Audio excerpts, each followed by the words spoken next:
금기사항 첫 번째 시간을 가질 터인데, 여러분 이거는 진단이 필요합니다. 자기 자신에 대한 진단이 필요합니다. 이 말씀을 다른 사람에게 적용하는 것이 아니라 나에게 적용하려면 진단이 필요한데, 여러분 진단하려면 용기가 필요합니다. 용기가 있어야 스스로를 진단할 수 있는 거죠. 오늘 시작해 볼 텐데, 첫 번째 따라하십시다. 사랑은 시기하지 않습니다. 자, 그 대목입니다. 읽어볼까요? 사랑은 오래 참고. 시작. 사랑은 오래 참고 사랑은 온유하며 시기하지 아니하며. 뭐 하지 아니하며? 시기하지 않. 다른 말로 질투하지 않는다. 원어는 젤로이라고 말하는데, 이 말은 자기에게 없는 타인의 성공, 행복, 부요함, 그런 것들을 보고는 마음 상해한다는 거예요. 그리고 때로는 분노가 생기고 그 속에서 이렇게 끓어오른다라는 그 마음의 상태를 얘기하는 게 시기, 질투이죠. 근데 저는 이 시기라는 게요, 동전의 양면과도 같다, 그렇게 생각해요. 그러니까 좋은 시기가 있어, 긍정적인 시기가 있어. 반면에 부정적인 시기, 나쁜 시기가 동시에 존재하죠. 이 사랑에는, 그 안에는 시기의 요소가 반드시 있어요. 사랑은 언제나 배타적이에요. 사랑은 독점적이기를 원하는 게 있어요. 그죠? 잘 생각해 보면 상대방에 대한 사랑이 있기 때문에 시기도 하는 것입니다. 질투도 하는 것입니다. 사랑이 없으면 아예 그런 거 하지 않죠. 19세기 영국의 소설가 찰스 디킨슨 같은 게 그런 얘기를 해요. 질투를 느껴보지 못하고 그런 적이 없다는 사람들을 말을 믿지 마라. 그것은 결코 사랑을 해본 적이 없다는 뜻과 같다라고 말합니다. 그런데 오늘 본문에서 얘기하는 사랑은 시기하지 아니하며 라고 말할 때, 이 시기는 긍정적인 시기가 아니에요. 나쁜 시기, 아주 유치한 시기. 오늘 본문에 얘기하는 이 시기는요, 이렇게 유치하고 사람을 치사하게 만드는 질병과도 같아요. 그래서 시기는 가인의 병이다 라고 말하죠. 가인, 성경 아시는 분 아시죠? 두 형제가 있었어요. 나란히 하나님께 제사를 드렸습니다. 근데 하나님은 동생의 제사는 기뻐 받으시고 형의 제사는 연락하지 않으셨어요. 왜? 형의 제사, 형의 예배가 그 임하는 태도, 그 진정성, 함량 미달이야. 하나님이 받을 수가 없어요. 그 예배를 받으면 하나님은 하나님도 아닌 거지. 맨날 썩는데 받을 수가 없는 거예요. 그래서 거절했죠. 거절당하자 이 형이 어떻게 해요? 동생을 쳐 죽여버려. 그래서 인류 최초의 살인자가 누가 됩니까? 가인. 자, 그 대목입니다. 같이 한번 읽어볼까요? 그 대목 같이 시작. 가인과 그의 재물은 받지 아니하신지라 가인이 몹시 분하여 안색이 변하니. 예배가 거절되어지니까 가인이 몹시 분하여 안색이 변했다. 이건 뭐 한 거예요? 시기한 거죠. 질투한 거죠. 결국은 동생을 돌로 쳐 죽여버려. 또 아버지가 있었어요. 이 아버지는 막내 동생만 좀 애주진지하는 경향이 있어요. 그래서 막내 동생에게 채색 옷이라는 근사한 옷을 지어주는 거예요. 성경에 자주 나오는 이 채색 옷은 어떤 옷이냐면, 이 채색 옷이라고 말할 때 그 원어가 케토네트 파심이라는 단어인데, 케토네트라는 건 뭐냐? 덮는다라는 뜻이 있는 카탄에서 유래된 그런 말이 덮는다. 그럼 파심은 뭐냐? 채색의 의미도 있습니다만은 손바닥, 발바닥을 의미해요. 그러니까 이게 합치면 어떻게 되냐? 손바닥, 발바닥까지 쫙 다 덮을 정도로 채색된 옷이라는 의미죠.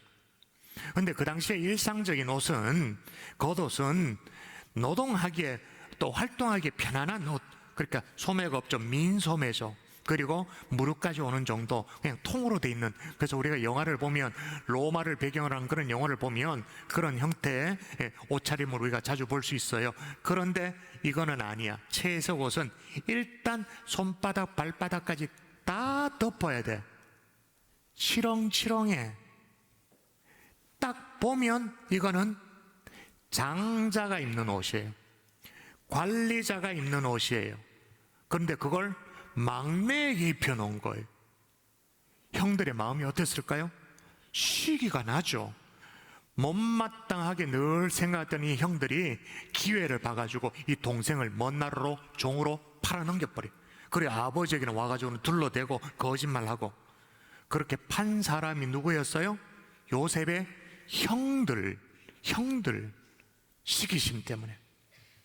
성경에 또 다른 집에는 이런 집이 있었습니다. 동생이 집으로 돌아왔어요.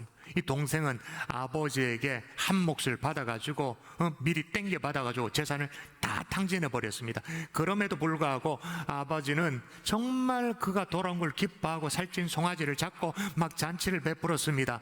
근데 형은 자기 동생이 살아 돌아온 것이 기쁘지 않아 시기하는 마음에 즐겨 그 잔치에 섞이고 싶지 않았던 거예요. 여러분, 그가 누구예요? 누가복음 15장에 나오는 탕자의 형이죠. 집 나간 탕자가 있고 집 안에 들어앉아 있는 탕자가 있는 거죠. 자, 여러분, 제가 최근에 나온 TV 유수 사건 사고를 얘기한 게 아니에요. 성경 얘기예요. 성경에 나오는 형제간의 스토리를 지금 얘기했습니다. 다 당연히 우애 있어야 되잖아요. 사랑이 있어야 되잖아요. 그럼에도 불구하고 시기심이 발동되어지니까 형제가 경쟁 상대로 탈바꿈 되어버린. 근데 여러분, 교회도요 그런 교회가 있습니다. 어느 교회가 있을까요? 고린도 교회. 자, 이 교회가 어떤 모양새였는가 읽어볼까요? 같이 읽도록 합니다. 시작. 네, 형제들아, 글로의 지편으로 너희에 대한 말이 내게 들리니 곧 너희 가운데 분쟁이 있다는 것이라. 분쟁이 있다. 근데 이 분쟁이 어떤 성격의 분쟁이냐? 그 다음 볼까요? 너희는 아직도 육신에 속한 자로다. 너희 가운데 시기와 분쟁이 있다. 시기로 말미암아 시작된 분쟁이 있다. 내가 시기심에 붙들려 있다. 누구랑 장단 맞추고 있는 거예요? 하나님과 장단 맞춘 거예요? 귀신과 짝짝꿍하고 있는 거예요. 이래도 시기와 질투가 대수롭지 않게 여길 만한 그런 것인가요? 아니죠. 아무쪼록 시기와 질투에서 벗어나서 진정한 사랑의 사람이 될 수 있기를 주 예수의 이름으로 축복합니다. 아멘. 나중에 안 될 값에라도 정말로 아멘 하십시다. 정말로 사랑의 사람이 될 수 있기를 주 예수의 이름으로 축원합니다. 아멘. 자, 또 하나, 사랑은 따라합시다. 사랑은 자랑하지 않습니다. 자랑하지 자, 않습니다. 이게 하나하나 쌓이는 구조입니다. 자, 오늘 보면 다시 읽으십시다. 사랑은 시작. 사랑은 온유하며 시기하지 아니하며 사랑은 자랑하지 아니하며. 시기하지 않는다 그 말은, 자랑하지 않는다 그 말은 뽐내지 않는다. 뽐낸다라는 이 원어의 의미는 바람주머니, 후 불면 바람주머니에 해당되죠. 영어 성경으로 말하면 퍼프인데 PUFF라고 해요. 풍선을 불면 막 부풀어 오르잖아요. 그런 허풍, 허세, 자랑하지 않는다. 이솝우화 가운데 자랑하는 닭 얘기가 있어요. 닭장 속에 아주 힘센 수탉 2마리가 있었어요. 수탉들이 잘 싸우잖아요, 그죠?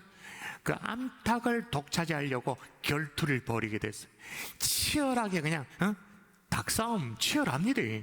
그렇게 딱 결투를 하고 패한 닭이 저 멀찌감치 도망가가지고 숨어버렸어요. 깨갱한 거죠.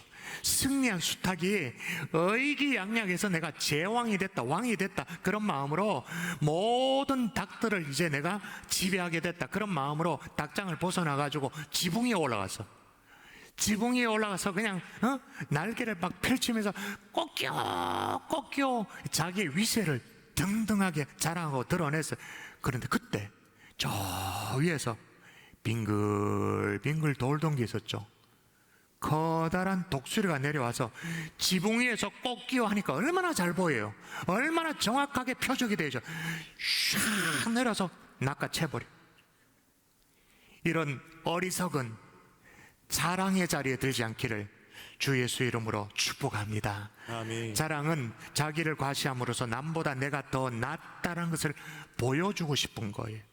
앞서 살폈던 그 시기 있잖아요. 시기는 자기에게는 없고 남에게 있는 것을 아주 무섭도록 싫어하는 마음이 시기라면, 자랑은 자기에게는 있고 남에게 없는 것을 심히 좋아하는 마음이에요. 자랑.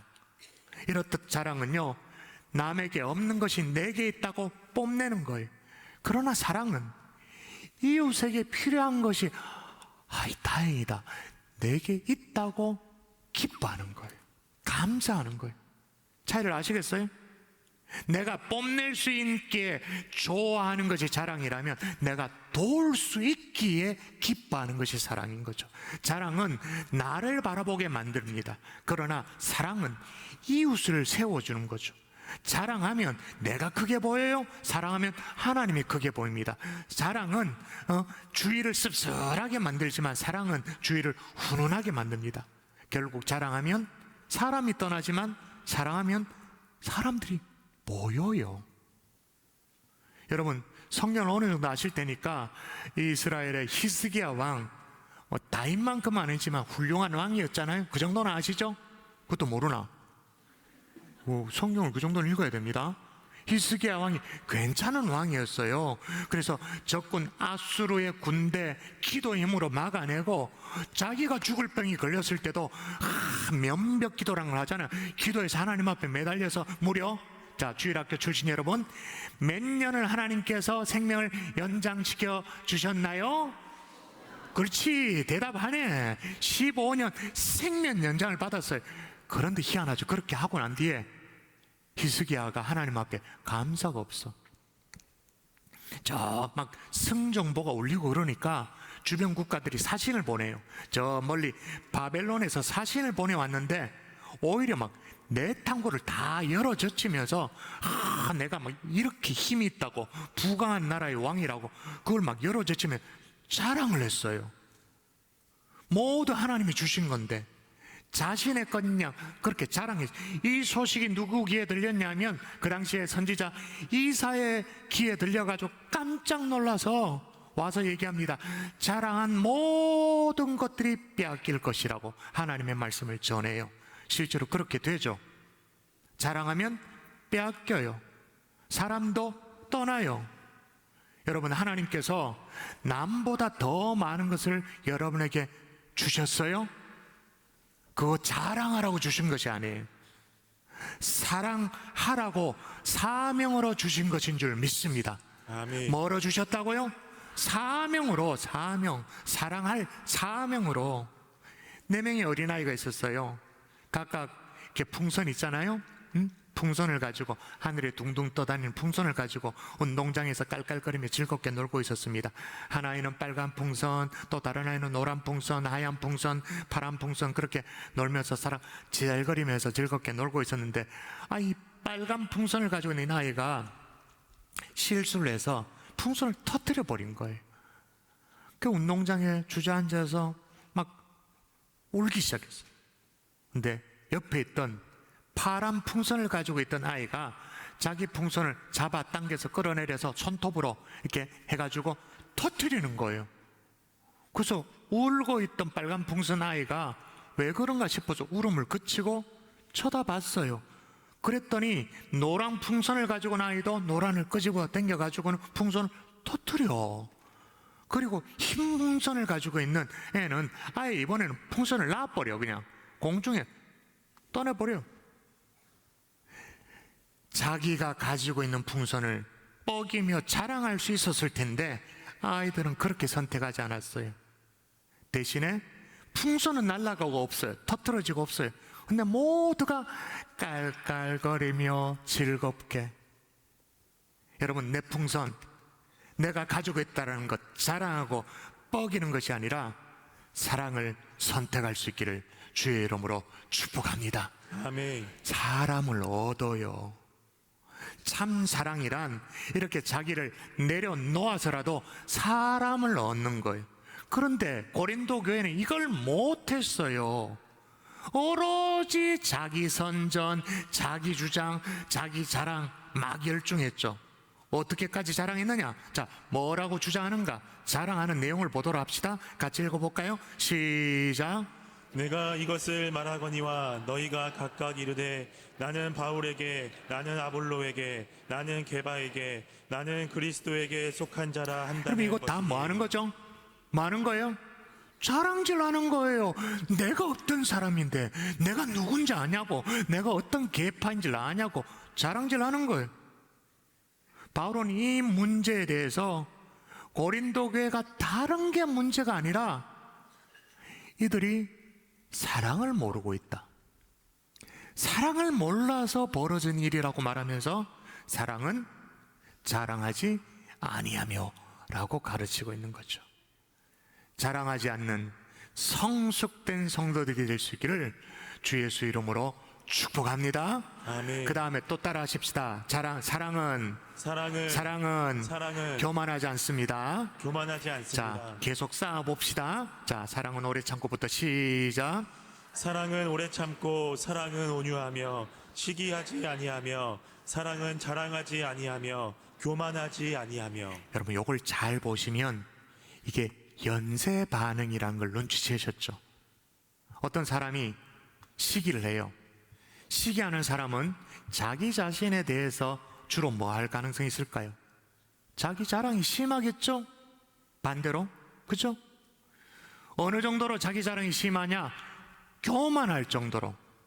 근데 여러분, 이 교만도 절대로 가볍게 여길 수가 없어요. 성경의 가르침 보십시다. 제가 읽어드릴게요. 교만은 패망의 선봉이요, 거만한 마음은 넘어짐의 앞잡이니라. 그 다음 여러분 읽을까요? 무릇 마음에 시작. 무릇 마음이 교만한 자를 여호와께서 미워하시나니 피차 손을 잡을지라도 벌을 면하지 못하리라. 피차 손을 잡았대. 그 말은 뭐냐? 서로 교만한 인간들끼리 의기투합을 아무리 손잡고 막 우리 한번 한 팀입니다 이래 해도 벌을 면하지 못한다. 하나만 더 읽어볼까요? 마저 읽어보십시다. 무리하고 시작.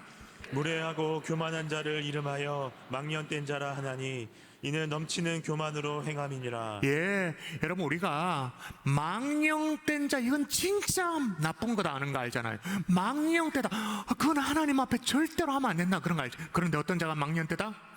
무례하고 교만한 자. 그래서 C.S. 루이스 교수님이 그렇게 말해요.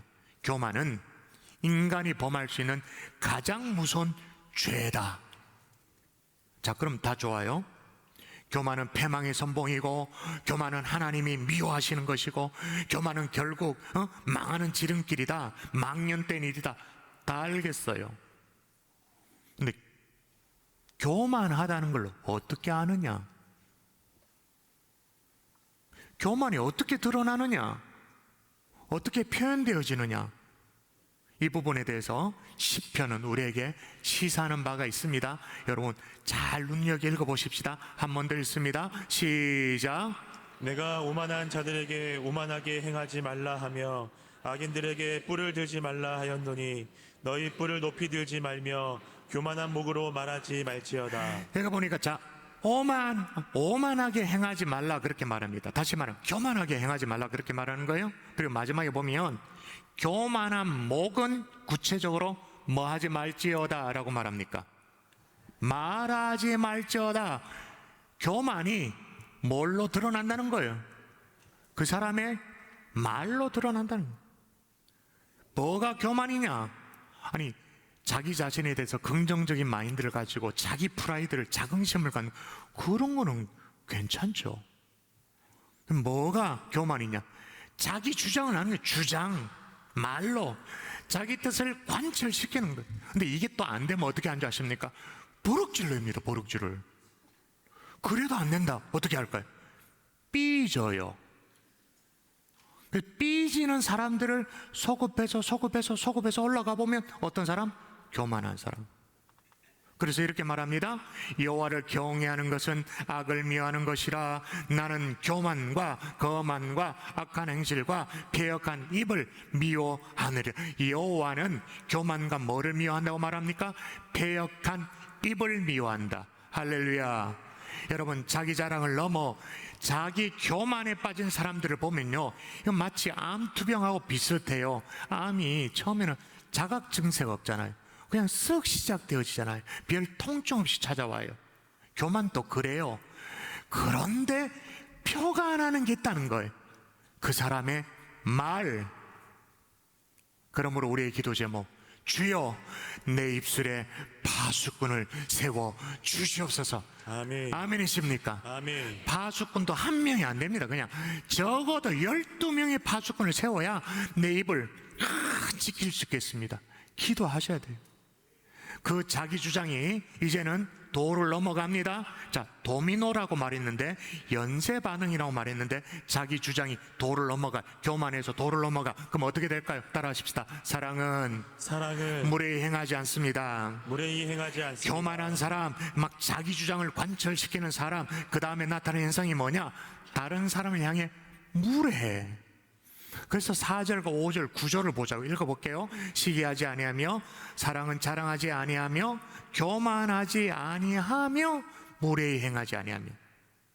교만한 사람의 자기 주장은요, 남의 기분 아랑곳하지 않아, 감정 아랑곳하지 않아. 결과 너무나도 자연스럽게 무례해. 일단 막 버럭질이야. 거만해요. 타인을 고려하지 않아. 한마디로 뭐냐? 예의가 없어, 예의가. 반대로 사랑의 사람은요, 따뜻해요. 예의가 있어, 예의. 그래서 예의가 바르다라고 말할 때 영어 단어가 어디에서 유래됐는가?